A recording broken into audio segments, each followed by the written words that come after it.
Welcome back to a brand new episode of the Talk 20s podcast, and you are going to love this episode so much. I'm joined by the wonderful TikToker Sophie Jones, and if you haven't seen her on TikTok, you are going to be amazed because she does this amazing thing called rejection therapy. She's actually just played a huge prank on us through rejection therapy in the studio right now, which we'll tell you about in this episode. But this is an episode for you. If you are scared to go out there and get what you want, if you're afraid of rejection, if you're scared of what other people think of you, this is the episode that you need to listen to. So hello, Sophie. Hello. Welcome to the podcast. You haven't come from far today because you're a northern girl, aren't you? I am. I'm from Warrington, so not far at all. But thank you for having me. Thrilled to be here. I heard you speak at an event a few weeks ago. It was a Young Founders event, and you spoke about what you've been doing on TikTok. And I stood there in the audience and I was like, we have to get this girl on the podcast because I just found it so infectious, the energy that you had, like why you were doing this, the mission behind it. And I was like, our audience, our Talk 20s listeners, they need to know what it is that you're doing.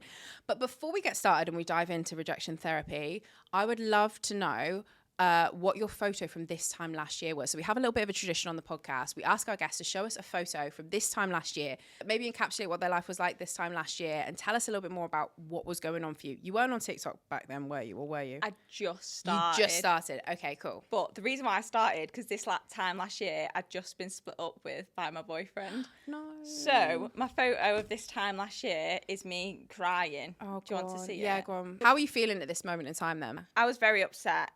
I thought we were getting married, Yeah. had a house deposit saved, and then it obviously all came crumbling down. But it's funny how things change because now I'm so grateful that like that happened. It's like a bit of it won't play, but it's you can kind of look at you. Oh, well, we'll send this to George so she can edit it into the episode. You do look not your happiest self in that video. Obviously, you hadn't started all your TikTok stuff back then. Like you said, you'd imagine this life with this partner, stuff like that. How did that prompt you to start this whole rejection therapy thing that you've been doing? Literally, because when I split up with him and he split up with me, I just thought I have absolutely nothing to lose. So I gave myself like about 3 weeks to like get over the initial heaviness of a breakup, and then thought, right, well, you've got not a huge group of friends around you, so you've got no kind of toxic judgment people holding you back. I've got no boyfriend. I need something to pick me up. So that is how like I started my TikTok, and I started just making little mindset videos, like positive reminders with people, just to make people feel a bit better. So compared to this time last year, like the growth is crazy. Now, before we dive into what you do in your videos, explain to the people who have no idea what rejection therapy is, what it actually means. So rejection therapy is you put yourself in situations where you are going to be faced with a no. So these are silly, wacky questions like going into a coffee shop and saying, can I make my own coffee? They are going to say no to you. So it's overcoming that awkward, silly, embarrassed feeling that you get when you get rejected, because we all try and hold ourselves back because no one wants to feel embarrassed or silly, and we have that thought in our head that says, oh, don't reach out to an old friend, you know, they might not want to speak to you. And we're all just trying to avoid this awkwardness that rejection gives you. So you do rejection therapy to become desensitized to rejection. I love that. And I think actually when you stepped out on this journey, have you always been rejected? Like, have you always had no's? Like, has that actually been the result of rejection therapy? No, it's actually crazy. The amount of experiences I've had just because I've asked is insane. Like, you know, we all have that one childhood dream that you like, you know, slide down a fireman's pole, make your own ice cream in an ice cream van. But like when you're an adult, why would you ask that? Very, very unlikely that you'd ask it. So doing it for rejection therapy, you're asking, likely to get a no. But I've had so many yeses that of experiences that I just never thought I would have had. And it's in return really built my confidence, which is mad. So how did you get started in this then? Like, what was the initial idea, and like, did you have to build up confidence to get to like, obviously like making your own coffees and stuff like that? Yeah, I definitely started slow. So I realized I had a fear of rejection. That was the first thing. And then like I started asking my family questions that I know they'd say no to, just really simple ones before I started filming it for TikTok, so like if I had something for my tea and there was a bit left over, I'd just go to my mum like, oh, do you want that leftover tea? Knowing full well she'd had her tea and she's going to say no, but just getting used to someone saying, no, I'm all right, thank you. Because I used to really think it impacted my self-worth, like if someone said no. Yes, I can completely relate, yeah. And that would pop up in all aspects of my life.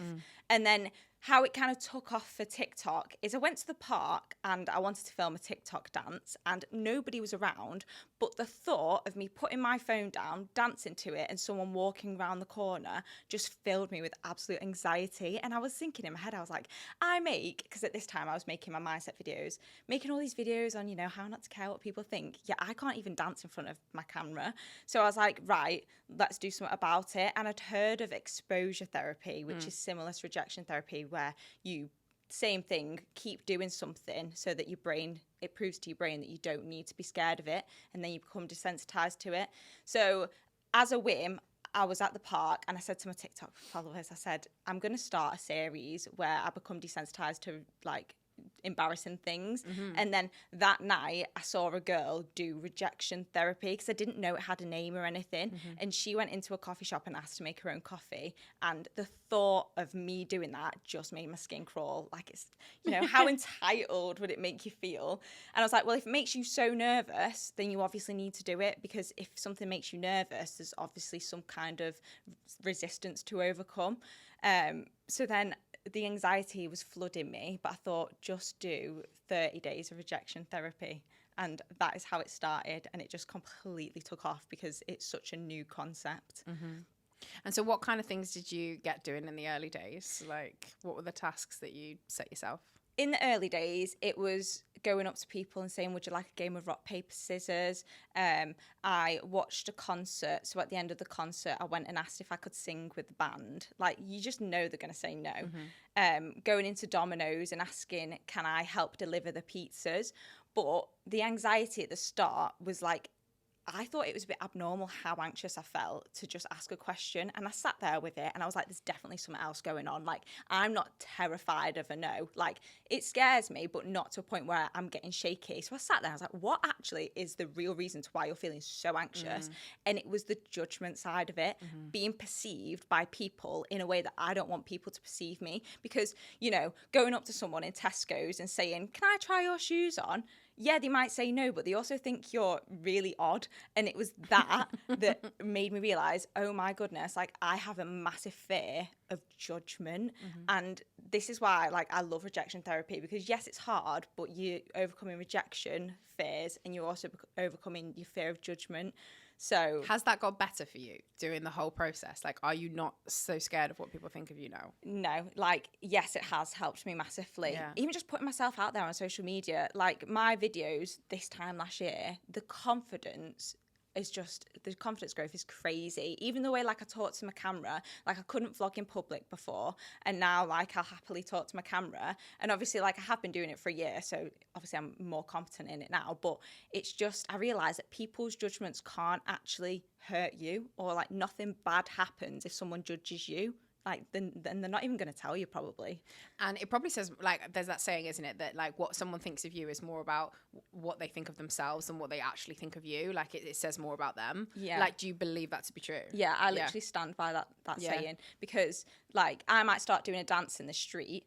Someone might walk past me and think, she's weird, that's a bit annoying. But then someone might go, oh, that's really made my day. I wish I had more, energy like her. I wish I had the energy to do that, yeah. So it just does depend on their internal world. So what someone says about you says more about them than you. And that has definitely helped me get through the rejection therapy. This episode is brought to you by Invoice Home. We know a lot of you listeners are freelancers, small business owners, and side hustlers. So our newest sponsor of the Talk 20s podcast couldn't be more fitting. No matter your business type or industry, we all need to send invoices. And I've got to be honest with you, I had no idea how to do this when I first started out as a business owner. I wish I'd heard about Invoice Home back then, because it would have saved me a lot of time and stress. Invoice Home is a leading online invoicing platform designed to simplify billing and invoicing processes for small businesses, freelancers, and entrepreneurs. Creating and sending professional-looking invoices at home or on the go has never been easier, as you can access your account from any device via their website or app. They offer a free and unlimited plan to suit everyone's needs. Try it today and visit invoicehome.com to get started. So what is the science behind rejection therapy? Is there a reason why we're so scared, or why we're programmed to be scared of things as human beings? Yeah, it's really interesting. So evolutionary. We grew up in tribes like humans thousands of years ago.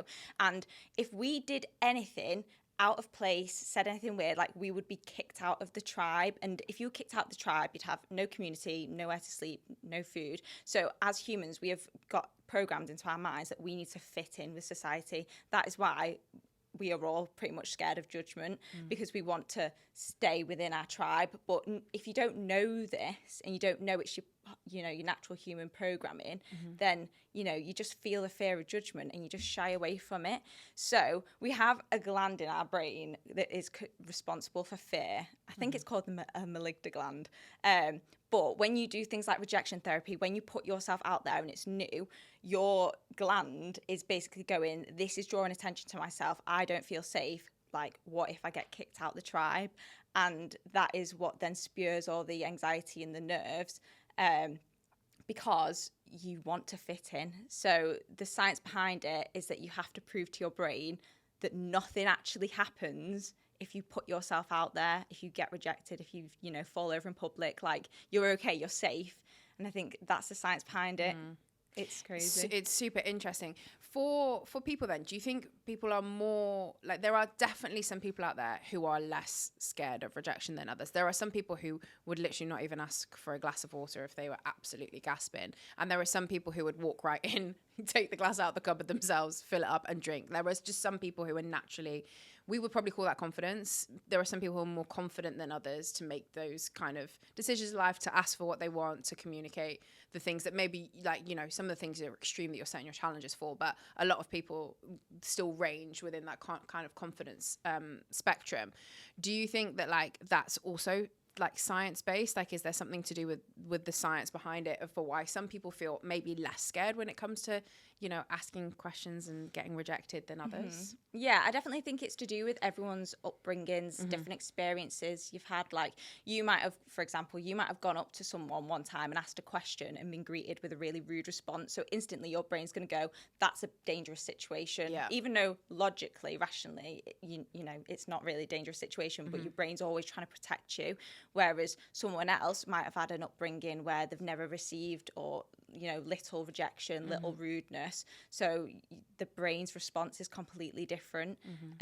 But just having awareness around it. It's nature and nurture then. Like, it's how we're programmed, but it's also like the upbringing that you've had, whether you've been like allowed to kind of make those like decisions and feel confident in that as well. Like, it's obviously like a bit of both. Why do you think you were so scared then to start out? Like, is there something, like, we're going full therapy here, but like, is there a reason why you think you were so scared of being rejected? Like, can you pinpoint it to something? I can't pinpoint it to something because I have sat and thought about it. But growing up, I always used to care what people think of me. Like, going into high school in year 7, I was the person who wore makeup. In primary school when you do nativity and stuff, the costumes, I'd always try and alter them. Like, if we had to wear a headdress or something, I just felt so embarrassed. Yeah. And I don't get why or where it came from, to be honest. But I think because the fear of judgment was so high, that's where the rejection came in, because you do feel judged if you get rejected. Your head's going, oh, was that a silly question? What do you think about me now? So I can't pinpoint it, other than I've always just cared. Like, being accused of something you've not done, injustice, stuff like that, you really used to eat me up. And like, how then have you seen the improvement in your life? Like, what, obviously you're prepared to ask these questions a lot more, but are there any other areas of your life that you felt like rejection therapy has massively improved? Yeah, just my overall life has improved in ways of little things. So like, going into a gym class, I'd kind of just like shy at the back, whereas now I'm like, I'll go in, and if there's a space at the front, I'll be at the front. I'll say hi everybody, and then like, if something's wrong with my meal, I'm not afraid to send it back. And then career-wise, it's helped in loads of ways, because I'll just ask a question, like asking to go on radios or talk at events. Like, I'll just ask, because the worst that they can say is no. But a massive thing in how it's helped me is just feel like I can be my authentic self, like with my partner, with my friends, with my family. Like, I just don't have that voice anymore that tells me like, oh, don't do that, you might look silly. You know what I mean? That's how I'd say it's massively helped. And with the kind of the challenges that you're doing, when you do get a no now, how do you feel? Like, is there still a part of you that goes, oh God, like, I can't believe they just said no? Like, is there still that part of you? Like, do you still have some element of like, oh God, I can't believe I just got rejected still? No. Really? No. It's completely gone. You don't care if someone says no? No, it's more like the times I will care is if I feel like I've made them feel awkward or if I feel like I've been a bit of an annoyance. But I would say it's more awkward watching the video back. So obviously I filmed it for TikTok. Watching it back is more awkward than it is being there in person. Because I think we can handle anything and we don't give ourselves enough credit. Like, we are all braver than we think we are. So when you're in that moment and you're faced with a no, like, you can handle it. But definitely, like, it took about 2 weeks of me doing rejection therapy to even start to not feel anxious. So like the first kind of 2 weeks of doing it every single day, asking a question to get rejected, the anxiety was up there. But because I've done so many, like, I'd say it's worked. Like, I am desensitized to rejection, which, how liberating. That is incredible. Sophie, tell us what you just asked us in the studio. Like, what you did. You just played a little prank on us before we started, and all of us were like, So I thought they were on to me, but I put my phone down and I was like, you know what? Can I sit in that orange chair? Because I just feel like my eyes would pop more, my hair would pop. And like, I thought they were going to clock on, and they just were all like faffing around, being like, oh, well, yeah, do you want me to sit there? And then the producer came in and trying to show me that, you know, you still look good with the light on. And I just carried on, didn't I? Just saying like, I just think I should sit there. And I'm thinking in my head like, oh, I can't wait to tell them that this is all a joke, because who do I think I am? Like, prima donna being like, can I sit in your chair? Because I'm on the podcast today, so I deserve to be in the spotlight. That was the line that made me go, oh, like, because you said, you know, this episode is all about me.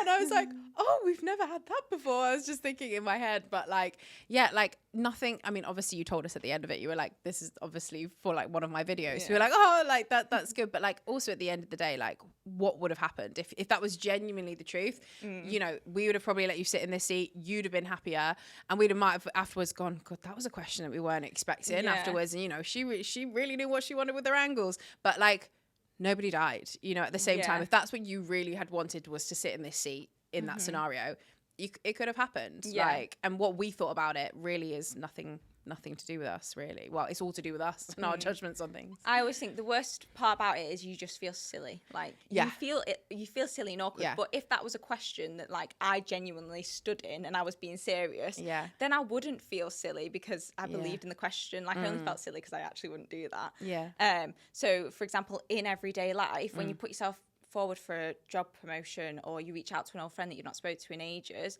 like, if they don't reach back out to you, or, you know, you don't get the promotion, all you're going to be sat with is maybe a bit of disappointment, but you're just going to feel a bit silly. But when you realise that you don't have to feel silly, that's where like the power is in it, because at least you tried and at least you asked. And that's what I think, as long as it's you being authentic, it you know, you can't really beat yourself up about it, because you were genuinely you in that scenario, and it's just because of someone else's actions or non-actions, like them not actually responding back to you, that you then feel differently about it. But why are we so, like, I guess, why does our thoughts on it change just on how someone reacts? I know that that's how we're programmed. Like, we think about a situation based on how other people react and respond to it. But actually, if you do the same action and you get two different responses, you should ultimately feel the same, providing that's like, as long as you've been authentic, whether you get a reply or you don't get a reply, like, the same action has happened on your part. It's just whether someone else responds in that way, I guess. Exactly. And rejection is redirection. And I always think, even in the times where I did a video where I traded a paperclip at a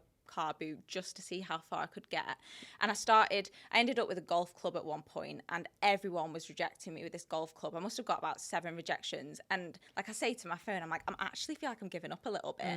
But the last person I asked had like lucky dips, and then I had and they said yes to my golf club. So then I opened the lucky dip, and then it was like this cool colour changing cup. And I thought to myself, like, I had so much fun doing the lucky dipping with this colour changing cup, that if I had got a yes off somebody else, I wouldn't have had that experience with the lucky dip and stuff. And obviously that's just a small example, but there'll be so many things in your life where you've wanted to do something, or you've asked a question, you've got a no. In the moment, it stings a little bit, but you look back and you're like, wait, if that had happened, I actually wouldn't have got this opportunity. So it all does like work out in the end, but you've got to be able to have the courage to ask in the first place. Do you ever make up stories for yourself, like when you're asking someone a question and you kind of think, you already put yourself in their shoes and you think they won't want to do this because of XYZ, or they're going to think I'm strange, or they're going to think, like, is that what's going on in your brain? Because that is certainly what's going on in my brain. Oh, I don't want to bug them, they're busy, they won't want to hear from me. I tell myself a story about them before I've even gone into asking the question. Yeah, like as humans, we just think we can mind read, and we absolutely can't. And it's a form of like self-sabotage, because your brain obviously feels a bit nervous to ask the question, so your brain's going to think, right, fight or flight. Obviously we know rationally it's nothing to actually be scared of, but fight or flight, your brain's going to give you 10 million reasons to why you shouldn't do anything. That is why we are all more naturally programmed to think negatively than positively, because our brains just want to keep us safe all the time. So even though emailing your manager, technically you're not in danger, your brain's still going to make you think this is a bit of a fight or flight situation. Like, what if they reply and, you know, they're really funny with me and stuff? So we do just pretend we can mind read, but it's a form of like protection. So I actually think like when you see it more as a form of protection, you can kind of see it in a different light. Because especially with my videos, like I have a list of ideas, you know, not every time I'm just willing to go and do it. Like I have to fight through that feeling of fear. And I just think, like, when I remind myself that it's just my brain trying to protect me, I can almost give it a bit of a stroke and be a bit more compassionate to it, rather than thinking like, oh, I'm feeling nervous, let's run away from it and, you know, beat myself down about it. So it's just having awareness around it, really. No, I love that. I think that's a really nice way of looking at things. Like, oh, like, you know, that's just trying to protect me, but I'm scared for a reason and I still believe that I should do this. Like, it's going to be better for me in the long run. I love that outlook. That's really cool. This is just a brief pause to tell you about our newest pay partner, BetterHelp. BetterHelp is an app I've often used in the past to speak with credentialed therapists to help me deal with the highs and lows of my 20s. Starting therapy can be hard. I couldn't find the right therapist for me in my area and found the face-to-face interaction of therapy uncomfortable. What I love about BetterHelp is if the therapist you're first matched with doesn't feel like a right fit, which can be common when you're starting therapy, you can easily switch to a new therapist at no additional cost. If you're looking for affordable therapy, check out BetterHelp. And as a thank you for listening, we have a special link that gets you 10% off your first month. Click the link in the description or visit betterhelp.com/talk20s. How do you come up with new ideas then for how you're going to push yourself outside of your comfort zone? So when I first started, I just would think of a place, and then I would think of what kind of situations can I ask that is likely going to get me a no. For example, like Asda, I might think, well, I could ask to push somebody's shopping trolley. That's going to give me a no. But then internet, ChatGPT, if you ask ChatGPT for some rejection therapy ideas, it gives you some. So I take inspiration, and then obviously now I've got a following. People's creativity is just insane. Like, people will give me ideas. I'll be lay there at night and they'll just pop into my ideas, but my head. But then I also just think what scares me, because if you ask yourself what scares you, like, you know, I have people message me who want to do like comfort zone challenges and push themselves, and they're like, I just don't know where to start. And my response always is, you're just too scared to do it. Like, you know what scares you, you know what will push yourself out of your comfort zone. You're just not doing it because it's scary, but that is the feeling that you've got to push through, and it is scary. But on the other side of that, you've proved to your brain that you can do it, and in return, it's going to build your confidence, and that is how confidence is built. You've just got to push through it. Has anything you've done before had a negative impact on your confidence, do you think? Ooh, I would say when I was doing my 30-day challenge, when I first started out, I really held myself accountable to 30 days. And I think definitely posting it on TikTok helped me hold myself accountable. But I would find if I did a rejection therapy where they were like, oh yeah, no worries. For example, I went into a bed shop and asked if I could have a nap on one of the beds, and he said yes, and he was quite upbeat about it, so I left feeling pumped. The next day I went and asked for free petrol at petrol station, and she gave me like quite a dirty look, and it was very awkward, you know, like tumbleweeds as I asked. So the next day after I'd asked for the petrol, my anxiety was heightened, because I'd had a bad experience the day before. But I pushed through it, and then I'd have like a good experience again. And I honestly believe it's pushing through the anxiety that is what in return has made me become desensitized to rejection. So that's So by the end of the 30 days, like what kind of like could you give yourself most challenges and you'd be like, yeah, I'm going to walk in and do it? Because you kind of, I guess you're looking back on 30 days, and was it like, how many times did you get a yes in 30 days roughly? Like, was it like 12 or like maybe 10 about or 3 or 4? only 3 or 4? Wow. Yeah, like not many yeses. Wow. I would say, being completely honest, at the end of the 30 days, the rejection desensitization wasn't completely there. Yeah. I'd say I carried on after the 30 days and I started incorporating, like pushing myself out of my comfort zone more.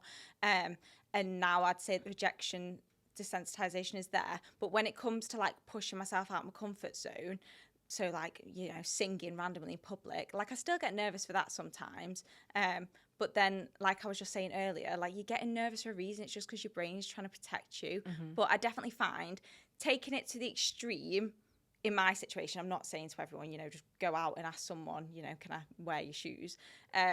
But taking it to the extreme has meant that day-to-day life has become so easy, because I just think if I can go into Tesco's and, you know, ask can I have something out of someone else's shopping basket, then as awkward as that was, I can, you know, do something like and this. people are afraid of many things. Like, you know, some people are afraid to just like call someone. Like that is our generation of very like, what is speaking on the phone anymore? It's FaceTime or it's text or email or social media nowadays. Like there's things like that which I know like people are just petrified of, like just like, you know, calling the dentist or ringing the doctor, just stuff like that. And is that what you're saying has just become so much easier, like the day-to-day stuff, rather than, obviously we're not like saying to everyone here like go to Tesco and do all these crazy activities in public, but it's these tiny little things that you're like, actually you can do that. Like within about 4 days of doing rejection therapy, I noticed a massive improvement in my confidence. Like me going into a gym class and standing at the front and saying hi to everyone was about 4 days in. And where my boyfriend lives, he lives in a group block of flats, and there's a car park, and I used to always feel like I'd drive into this car park and everyone stood there at the window looking at me, and pretty much soon after I did rejection therapy I was like, and what if they're looking at me?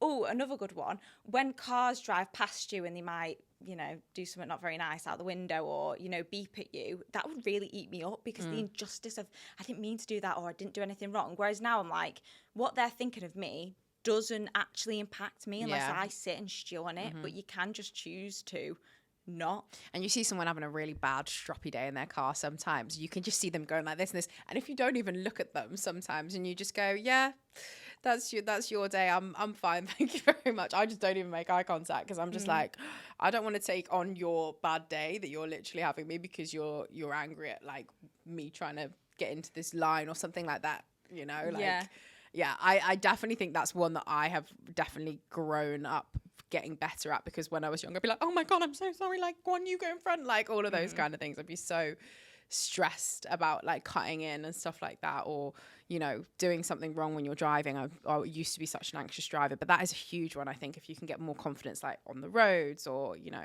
stuff like that, it's a really, really good one.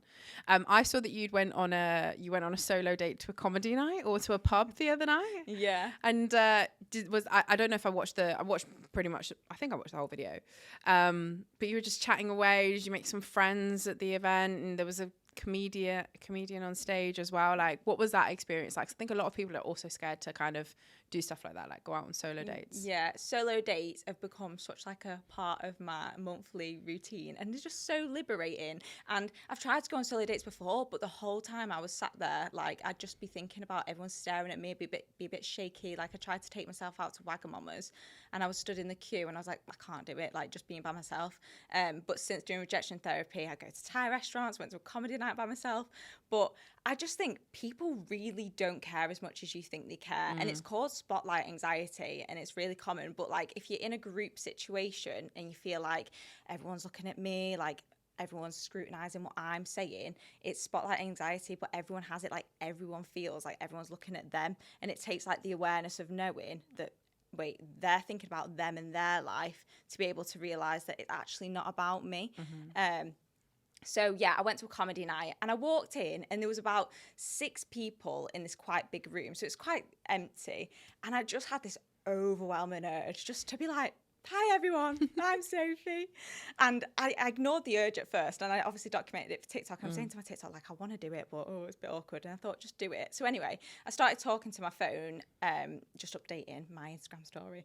And then everyone could hear me because it just went silent. And I didn't even think about it. And in that moment, I just went, hi everyone, my name's Sophie and I'm here by myself. And like everyone, well, I was going to say everyone went silent, but this one woman was like, hi Sophie. And it was just like awkward. Like I felt it was on record and everyone commented being like, it's like an AA meeting. It was. That's how you're describing it now. And I'm like, that sounds like an AA meeting. Yeah, but it just broke the ice and nothing bad happened. It's like getting off the bus and saying bye to everyone. Like that's a good one people can do. Like it's awkward and it's a bit icky feeling, but nothing happens. Yeah. So yeah, and as a result, like I've had so many opportunities and made so many relationships and friends just by having the confidence just to say hi to people. I'm sure there'll be people listening to this episode right now that are cringing. They're like, oh, I can't imagine doing any of these things. Yeah. Like some of these suggestions, obviously, like saying bye to people walking off the bus. They're like, oh, like, I want to get out of my comfort zone more and I want to have a go at like rejection therapy, but like, I'm probably baby steps. Like, what are some examples that people could do that like they might be able to kind of improve that confidence in their everyday lives as well? Yeah, absolutely. I'd say, like you said, ringing, for an appointment, that's a really good one. Whatever you're putting off because it makes you a bit nervous, but you shouldn't really be nervous about it, do that thing.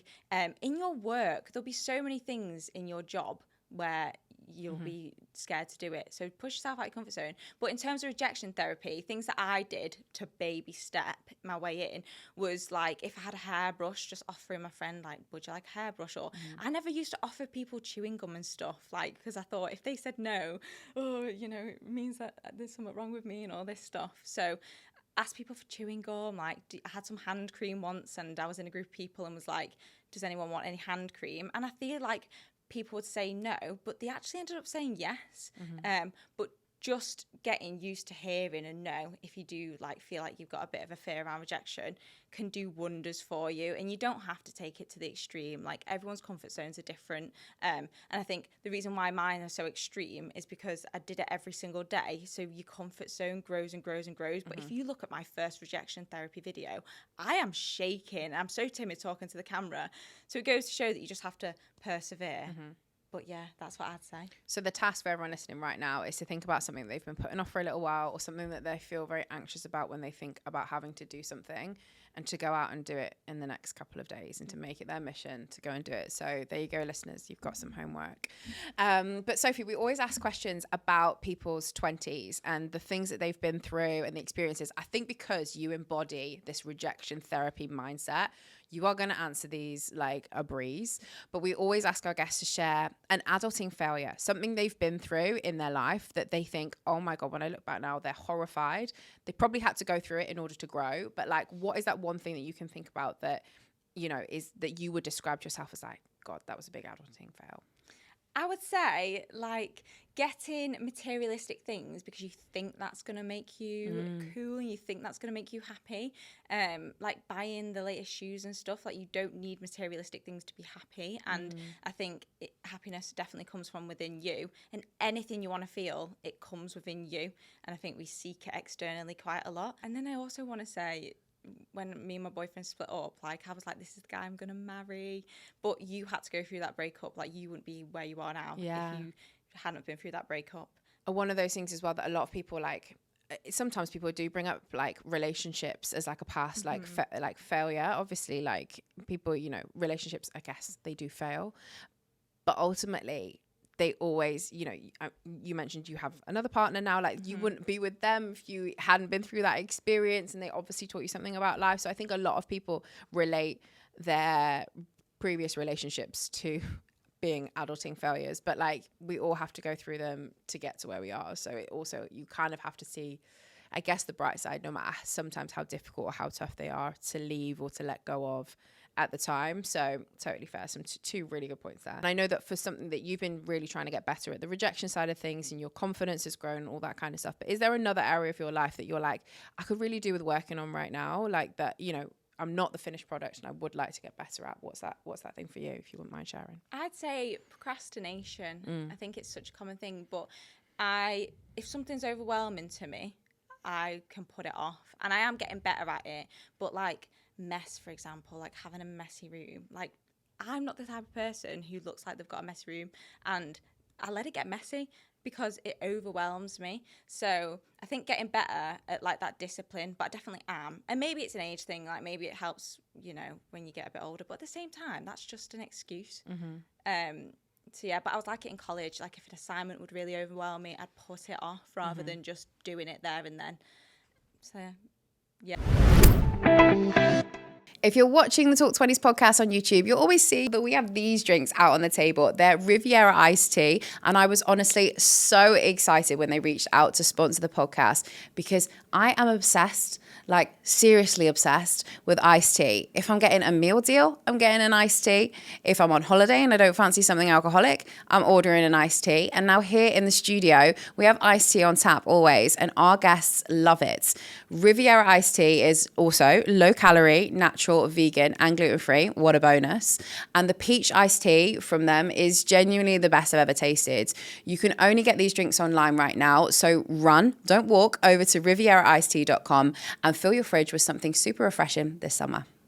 Yeah.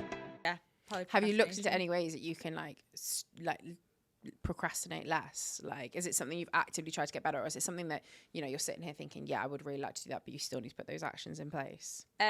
I'd say I've had a massive shift with it recently, and it just is like I've named that part of my voice.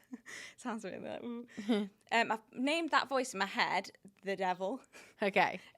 You know, the one that you're in the shower, it's dead warm, you know, you got to get out, but you're like, oh, stay in a bit longer. Yeah. That's the devil. You could name it somewhere else, because I'm not religious. Yeah. But, you know, the tasks that you put off, but you want to sit on scrolling your phone, like, that's the devil. Like, I've just named it that. And then I just think to myself, I have this empowerment. I'm like, I ain't over letting the devil get me down. Like, and then I overcoming that voice that kind of tries to keep me stuck. So that's what I've been doing recently, and it's really been working. And then that's like creates a new habit.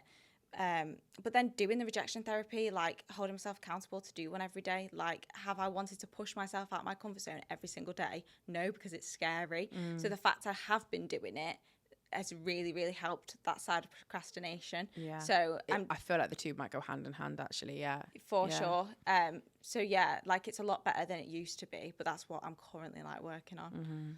I think, yeah, procrastination is a huge one, isn't it? Like, I'm bad for tidying things as well, but I always try and like, I say to myself, if I can put a timer on, and if I can tidy for 10 minutes, like I call it 10-minute tidy, if I put a timer on 10 minutes, after that timer, I can give up. I've done my 10 minutes and the place will look a lot better with 10 minutes of effort going in.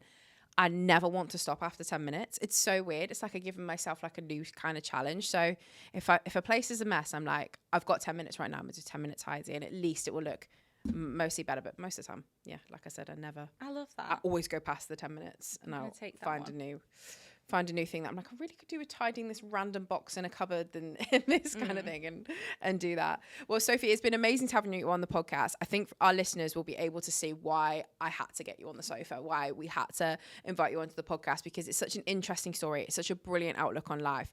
I'm sure that anyone listening to this episode will feel more empowered now to ask those questions, to do those things that are potentially scaring them. So thank you so much for bringing all your wisdom, your inspiration. And if people are listening right now and they've never seen one of your TikToks, where can they find you, and what's the best way of kind of getting involved in your rejection therapy world? I'd say you find me on TikTok, Sophie Jones, but like comment on my things, because I make sure I read them all, and I like to pride myself on like replying to people and like having that community and stuff. So if people want to get involved, they can message me or comment. Yeah. Amazing. We always end our podcast by asking our guests the one thing that they would want to tell their 20-year-old self. How old are you now, Soph? 22. Okay, so we're 2 years ago, Sophie that was sat on the end of the sofa, was she quite different to how you are right now? Do you feel like she's a different person? Yeah, like not massively. Yeah. I'd like, kind of, yeah. Well, you've done a lot of rejection therapy since then, right? Yeah. So a lot has changed in that respect. But if you could see 20-year-old Sophie, someone who, 2 years ago, what one piece of advice would you want to give her to see her through the rest of her 20s? I would say, like, your power, keep with it. Because when I was 20, it's easy to let people that are older make you feel like you're small. But I've always just known that, like, I've got the potential to have big energy and, like, go after what I want to do and pursue. So don't let other people try and knock you off that path just because they might be 40 and, they're not as ambitious as you. Don't let them project onto you, and just carry on, because it does work out. I love that. Thank you so much for coming on the podcast. It's been amazing to have you here today. I cannot wait to see all the crazy videos that you'll be posting in the future, and I can't wait to see the one that you're going to post that you've just done of us in the studio. I'm already excited to see it. So thank you so much for coming into Thank you so on Talk 20s. much.